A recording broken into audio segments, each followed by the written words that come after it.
देश में इस समय महंगाई की मार है, पेट्रोल डीजल बढ़ जाएगा इसका डर है। देश की अर्थव्यवस्था को लेकर मध्यम वर्गीय परिवार डरा हुआ है, क्योंकि महंगाई का सबसे बड़ा बोझ उस पे पड़ेगा, गरीब पे पड़ेगा। और बात हो रही है कि साहब तुम विदेश चले गए, तुम विदेश चले गए। ये कोई मुद्दे हैं इस समय बहस करने के लिए? ये देखिए, राहुल बीजेपी गांधी, बिल्कुल आप ठीक कह रहे हैं। बीजेपी को राहुल गांधी की विदेश यात्राओं पर सवाल उठाने का कोई अधिकार नहीं है। राहुल गांधी निजी हैसियत से विदेश जाते हैं। अगर विदेश जाने में उन्होंने किसी कानून का उल्लंघन किया है तो सरकार को पूरा हक है कि उनके ऊपर जांच करे और मुकदमा चलाए। इसमें कोई पब्लिक नैरेटिव चलाना और प्रेस कॉन्फ्रेंस करने की कोई तुक नहीं है। लेकिन प्रधानमंत्री की प्रेस कॉन्फ्रेंसेस के ऊपर सवाल जवाब होने चाहिए। प्रधानमंत्री की प्रेस कॉन्फ्रेंसेस की पूरी जांच पड़ताल होनी चाहिए। हमें और आपको भी अधिकार है पूरा का पूरा कि हम उसका पूरी जांच करें उसकी।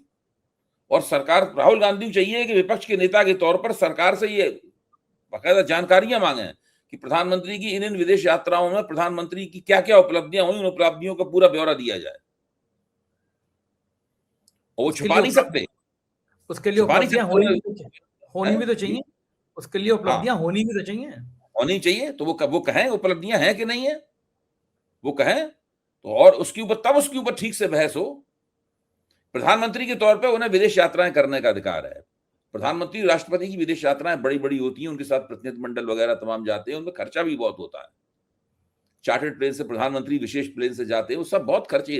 राहुल गांधी देखिए चार्टर्ड प्लेन से नहीं जाते, वो हम जैसा हवाई जहाज से विदेश जाते हैं, उसी हवाई जहाज से वो विदेश जाते हैं, उसी तरह के हवाई जहाज से सब लोगों के साथ बैठ के। लेकिन प्रधानमंत्री का जो खर्चा है वो तो अलग तरीके का खर्चा है, राष्ट्रपति खर्चा अलग तरीके का खर्चा है। तो वो लोग जो खर्चा कर रहे हैं उस खर्चे से देश को लाभ है कि नहीं लाभ है, ये चीज तो साबित करनी होगी। इसके ऊपर तो सवाल उठाना होगा। इसके ऊपर देखिए, अगर आप केवल देश को ये बताएंगे उसमें 800 करोड़ रुपए खर्च हो गया, 700 करोड़ रुपए खर्च हो गया, 1000 करोड़ रुपए खर्च हो गया, इससे नहीं बात बनेगी। बात इससे बनेगी कि आपने, अच्छा दूसरे एक और पहलू है, ये केवल पैसे खर्च करने का सवाल नहीं है। प्रधानमंत्री के कार्य दिवस खर्च हो रहे हैं इसके अंदर। प्रधानमंत्री का जो वर्किंग डे है वो देश के सबसे बड़े कारकुन का, देश के सबसे बड़े कर्मचारी का, प्रधानमंत्री अपने आप को प्रधान सेवक कहते हैं, ये प्रधान सेवक का वर्किंग डे है, कार्य दिवस है, ये खर्च हो रहे हैं उसके अंदर। सबसे पहले लोगों को ये बताया जाए कि प्रधानमंत्री ने पिछले 11 साल में कितने दिन जो हैं वो विदेशों में गुजारे, कितने दिन और कितनी रातें उन्होंने विदेशों में गुजारी। देखिए, अगर सरकार की आपको आलोचना करनी है तो व्यवस्थित तरीके से करनी चाहिए। थोड़ा सा आपको होमवर्क करना चाहिए उसके अंदर। इतने दिन आपने वहां गुजारे, अगर आप भारत में होते तो कुछ और काम करते, न केवल खर्चा बचता बल्कि और देश का और कोई काम करते। आप ऑफिस में बैठते, फाइल पढ़ते, ब्यूरोक्रेट से बातचीत करते, अपनी और विपक्षी नेताओं से कुछ भी कर सकते थे आप। लेकिन ऐसा ना करके आपने चुना कि आप विदेश जाएंगे। पिछले 11 साल में कितनी विदेश यात्राएं इन्होंने की हैं, ये बता देना आसान है, लेकिन ये सब बातें भी बतानी चाहिए कि इतने दिन इन्होंने गुजारे, आप इतनी रातें आपने गुजारी, इतना आपने धन खर्च किया, आपने इतनी संधियां की, ये बातें की, और बाद में ये भी एनालिसिस कर बताना चाहिए कि ये संधियां रही कि नहीं रही, जो वायदे वहां से लेके आए वो वायदे परवान चढ़े कि नहीं चढ़े, हमारी अर्थव्यवस्था को क्या फायदा हुआ, हमारी विदेश नीति को क्या फायदा हुआ। इन जहां विदेश यात्रा करने गए थे, क्या वो लोग भारत के आज मित्र हैं कि नहीं है, क्या वो भारत के साथ खड़े हैं, या उन्होंने भारत को सिंगट्टा दिखा दिया है। ये तमाम बातें आनी चाहिए निकल के, और ये विपक्ष का काम है इन बातों को निकाल के लाए। ये एक जमाने में मीडिया का भी काम होता था, मीडिया आजकल सरकार के गोदी में बैठा हुआ है, वो नहीं कर रहा है, तो अब विपक्ष को करना पड़ेगा काम। ये विपक्ष कर पा रहा है, उतनी भूमिका में निभा कर पा रहा है आपको लगता है, या थोड़ा ढीला है? अभी विपक्ष भी ढीला है थोड़ा सा? बिल्कुल ढीला है, विपक्ष ढीला है, मैं मानता हूं। देखिए, भाजपा का आईटी सेल झूठ सच बहुत करता है, ये बात सही है। नेहरू परिवार के खिलाफ बहुत सी झूठी बातें उड़ाता रहता है, जवाहरलाल नेहरू के खिलाफ उड़ाता रहता है। इसका नुकसान भी हुआ है भाजपा को। भाजपा ने जितना इन लोगों को, नेहरू, इंदिरा गांधी और राहुल गांधी को इतना बदनाम करने की कोशिश की, उतनी इन लोगों की छवि निखरी है। इतना भाजपा का भी योगदान है इनकी छवि निखरने में। नेहरू को लगातार याद दिलाते रहते हैं ये। तो लोग नेहरू के बारे में जानना चाहते हैं, नई पीढ़ी भी जानना चाहती है भाई कौन व्यक्ति है, इसको सरकार खलनायक बनाना चाहती है। भाई नेहरू जी का तो 1964 में देहांत हो गया था, 1900 बहुत साल हो गए। तो अभी नई पीढ़ी सोचती है कि कौन व्यक्ति है भाई जिसके ये लोग खलनायक बना दिए, जान तो लें उसके बारे में। तब उसे पता लगता है ये आदमी कितना विद्वान था, कितना पढ़ा लिखा था, कितनी उसने किताबें लिखी थी। इसकी किताब के ऊपर इतना बड़ा श्याम बेनेगल ने सीरियल बनाया, भारत एक खोज। तो वो भारत एक खोज देखता है और भारत एक खोज देख के नेहरू का फैन बन जाता है। डिस्कवरी ऑफ इंडिया पढ़ता है तो और उसको लगता है कि भारत है क्या। अब बताओ एक ऐसा भारत एक आरएसएस के स्वयंसेवकों को छोड़ के जो हमेशा घृणा से भरे रहते हैं, नकारात्मकता से भरे रहते हैं, नेगेटिविटी से भरे रहते हैं, भारत एक खोज जो भी देखेगा श्याम बेनेगल का वो नेहरू का फैन तो हो ही जाएगा। अच्छा, क्या जरूरत थी नेहरू को इतने साल जेल में रहने की? इतना बड़ा आदमी, इतना पैसे वाला आदमी, अगर इतने साल जेल में रहकर वो भारत की आज़ादी की कल्पना कर रहा है, भारत की आज़ादी की बातें कर रहे हैं, ये समझ में नहीं आता इन्होंने कि कितना त्याग किया नेहरू ने इस देश के लिए। भाई देखो, नेहरू की छवि का खंडन जब तक वो नहीं करेंगे तब तक वो अपनी छवि स्थापित कैसे करेंगे? भाई हम प्रोफेसर रजनी कोठारी थे जो देश के सबसे बड़े पॉलिटिकल साइंटिस्ट थे, हमारे गुरुओं में से एक थे।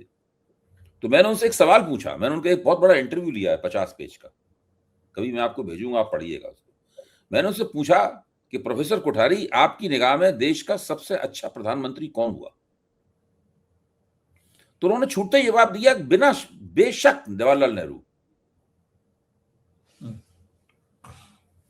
फिर उन्होंने बताया इंदिरा गांधी भी अच्छी प्रधानमंत्री थी अगर वो अपने बच्चों को अपने बेटों को प्रोत्साहन देने के चक्कर में न फंसती और वो संजय गांधी और राजीव गांधी को ही अपना बेटा मानती, न मान के उन्हें देश के सभी बेटों को अपना बेटा मानना चाहिए था। अगर ऐसा करती तो वो शायद जवाहरलाल नेहरू से भी बड़ी प्रधानमंत्री साबित होती।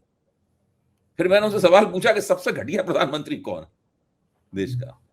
तो उन्होंने साफ कहा कि इंद्र कुमार गुजराल, हालांकि वो मेरे दोस्त हैं, लेकिन हमने क्यों घटिया प्रधानमंत्री कि उन्होंने कुछ नहीं किया, प्रधानमंत्री पद पे वो रहे, उन्होंने कुछ किया नहीं, उन्होंने उसको सदुपयोग नहीं किया। तो अगर अब तो प्रोफेसर कोठारी हम लोगों के बीच में नहीं है, लेकिन मैं बता रहा हूं कि ये जब तक आप जवाहरलाल नेहरू की छवि को, अब हमारे दिमाग में आदर्श कौन है? जवाहरलाल नेहरू। विपक्ष का नेता कैसा होना चाहिए? राम मनोहर लोहिया ऐसा होना चाहिए। कोई नहीं कहता दीनदयाल उपाध्याय ऐसा होना चाहिए, सब लोग कहते हैं कि राम मनोहर लोहिया ऐसा होना चाहिए विपक्ष का नेता। तो ये जो पूरा मसला है, ये जो पूरा मसला है, मतलब ये बहुत महत्वपूर्ण मसला है। नेहरू की छवि को खंडित करना इनका एक प्रोजेक्ट है जिसमें ये लगे हुए हैं और कर नहीं पा रहे हैं, ये खास बात ये। अच्छा, अगर आज कोठारी जी जिंदा होते और आप उनसे पूछते कि सबसे खराब प्रधानमंत्री कौन है, तो शायद नाम बदल जाता गुजराल का। नाम लूंगा नहीं मैं, नाम लूंगा नहीं, वरना फिर चैनल, नाम लूंगा नहीं वरना फिर चैनल बंद हो जाएगा। बता रहा हूं आपको, फिल्म इंडस्ट्री में बहुत से लोग जो हैं, बहुत से एक्टर जो हैं, वो बीजेपी समर्थक हैं, हम लोग जानते हैं उनको। तो जब उन्हीं में से एक एक्टर में नाम नहीं लूंगा, जब उनसे एक कार्यक्रम में पूछा गया, अलग राजनीतिक कार्यक्रम में था, पूछा गया कि भाई सबसे अच्छा प्रधानमंत्री आप किसको मानते हैं, तो उन्होंने सोच के यही जवाब दिया कि नेहरू को मानते हैं। तो उन्होंने कहा नंबर 2 पे कौन है, तो फिर सोच के जवाब दिया कि नंबर 2 पे तो इंदिरा गांधी है। अच्छा, और फिर बाद में सबसे आखिर में उन्होंने नरेंद्र मोदी का नाम लिया। अच्छा, उसके उलट अभी बाद में जब इन लोगों को पता लगता है कि तो गलत ऐसा बयान दिया है, इससे नाराज हो जाएंगे, तो बाद में बयानों को वापस ले लेते हैं। वो जो है, उनका नाम नहीं ले रहा हूं मैं। इसके विपरीत में अभी अनुभव सिन्हा की 80 मूवी रिलीज हुई थी, तो टीवी 9 भारतवर्ष पे प्रोग्राम चल रहा था, तापसी पन्नू थे, अनुभव सिन्हा थे। तो तापसी पन्नू से पूछा कि देश बेहतर नेता कौन, प्रधानमंत्री मोदी या राहुल गांधी? तापसी पन्नू उठी और मोदी के ऊपर हाथ लगाया और कहा तापसी पन्नू ने, मुझे देश में रहना है। इसे एक लाइन में बता दिया कि भाई अगर फिल्मी दुनिया में अगर नहीं लिया नाम तो मोदी जी का, तो फिर फिल्मी दुनिया में रहना नहीं है, आसान नहीं है फिल्मी दुनिया में रहना। ये बात तो आप ठीक कह रहे हो कि अगर आप आजकल मोदी जी का वो क्लिप चल रहा है जब गुजरात के मुख्यमंत्री थे, तो उसमें वो मधु किशोर को बता रहे हैं कि मैं तो फाइलें पढ़ता ही नहीं हूं। अच्छा, फिर अभी जवाहर सरकार का जो कि जब मोदी प्रधानमंत्री बने थे उस वक्त वो प्रसार भारती के चेयरमैन थे, जवाहर सरकार। तो उनका अभी वक्तव्य आया कि ये व्यक्ति नहीं पढ़ता है फाइलें वाइलें, इसका जो पैट इसका जो सबसे चहेता अफसर होता है वो फाइल पढ़ के उसको बता देता, गुजराती हिंदी बताता है इस फाइल में ये, उसके आधार पर ही दस्तखत करता है ये आदमी। इस तरीके से देश का प्रशासन चलाते हैं। इसीलिए सारा ध्यान इनका गवर्नेंस देने पर नहीं होता, इनका सारा ध्यान यही होता है, अतिक्रमण करते रहते हैं, इसको गिराओ, उसको उठाओ, उसको ये करो, उसको वो करो, यही सब करते रहते हैं लगातार।